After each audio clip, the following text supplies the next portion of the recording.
became more similar to each other. So now when I let her speak through me, there's only a very subtle difference in our voices. Are you able to contact her at will, or is that Yeah, so? At any point, at any time that you're able to, are you able to do that on your radio show or on an internet television show such as this one? I am. I'm sorry. Yes, I can. Oh, that's very interesting. Tom and I have been talking about you and about the possibility that you might be interested in doing a show on Spiritual Broadcasting Network. We'd like to talk with you about that further somewhere in the next few Okay. days. I think it would be a really interesting show and very helpful to to an awful lot of people. And you teach people how to channel and how to contact their particular personal guide. Is that right? Yes, I do. Let's talk about ISIS. How does ISIS play in this? There's, if I recall, there's some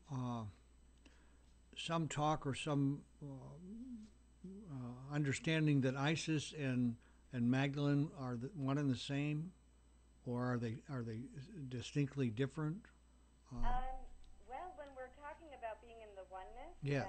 we are in the same, and they're both coming through the omega vibration. Uh huh. I do see them as different personalities, and the way it has been shown, the way they show it to me. And again, when we're human, we're trying our best to interpret this, and it's really not interpretable on our level. I understand. The way that I understand it through the way they communicate with me is that Isis was actually Magdalene's spirit guide when Magdalene was alive.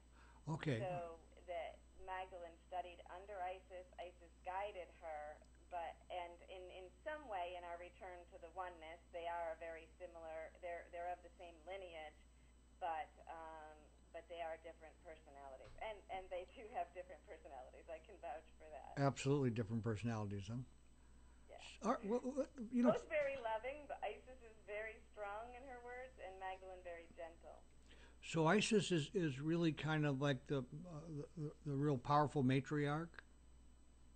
Uh, That's how I see it. Yes. right, right. Well, I think I've felt that about ISIS and what I've read and what I know about ISIS, that it was a whole different time. Yes. Yeah, a whole different time. So for I know that we have some folks out there who don't understand channeling, don't have any idea of what spirit guides are, don't know what the angelic realm is, and so forth. Let's kind of go through that step by step and help these folks to to understand. It seems to me that one of the and I'd like to talk about this also. One of the major things for me in the channeling that I did, and it was conscious channeling, was the trust issue. I even hit a point where I just walked away and didn't want to, I didn't want any more of it. And it's like, so how do you come to, first of all, to know, whether we're talking with an angel, with a spirit guide, with an ascended master? Give us a little breakdown on all of that, if you would. Okay. Um, First of all, trust is a very important thing, and that's why I'm so passionate about helping people to learn how to control their third eye.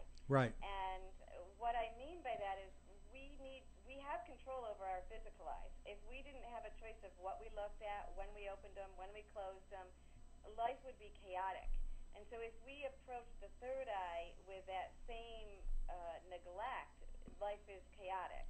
Right. We need to be able to control our third eye in the same way we control our physical eyes. We need to choose what we look at. We need to know when we want them open, when we want them closed, how much we want to see, and how much we don't want to see. Uh huh.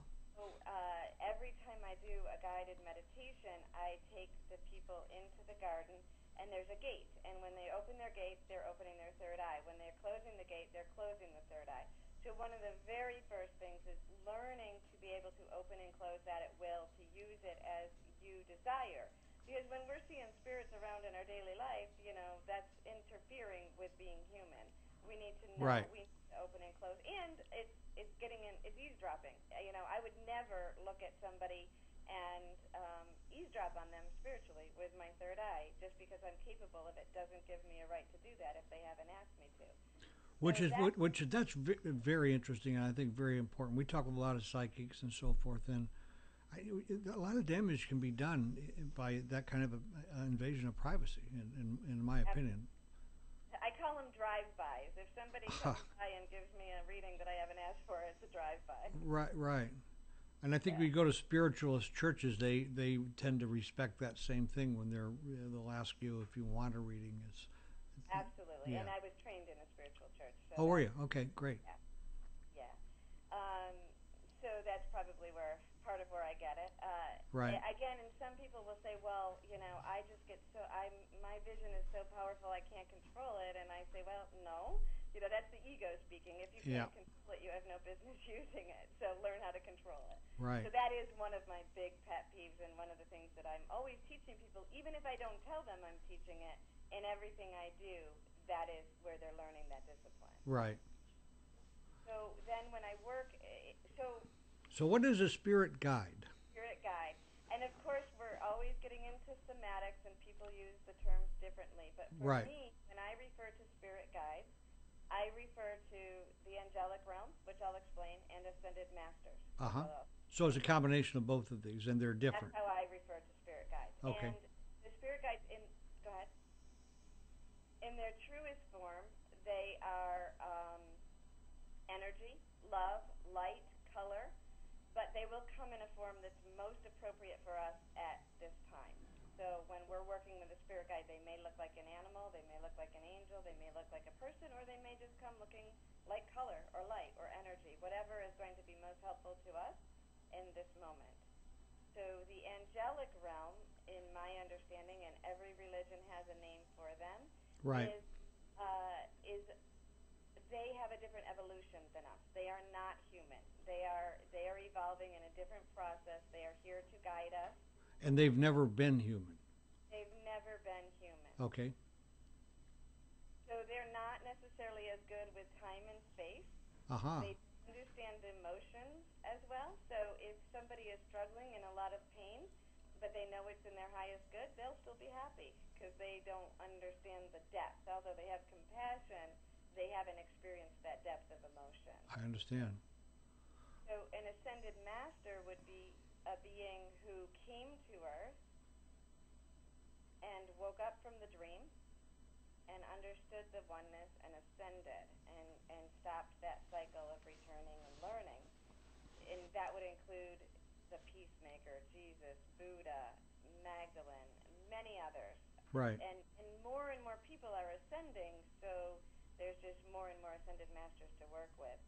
Again, they come in a form that's most appropriate for us. Many of them have had multiple lives before ascending, so they're going to take a form that fits the person that they're working with. And the good thing about them is that they do tend to understand emotion, but they also understand that it's an illusion, and they can guide us through. So they understand the human experience, but they also understand what's beyond that. Right. And angels are also, so they're different. There's a different vibration with them. Yeah. Okay. So they are evolving.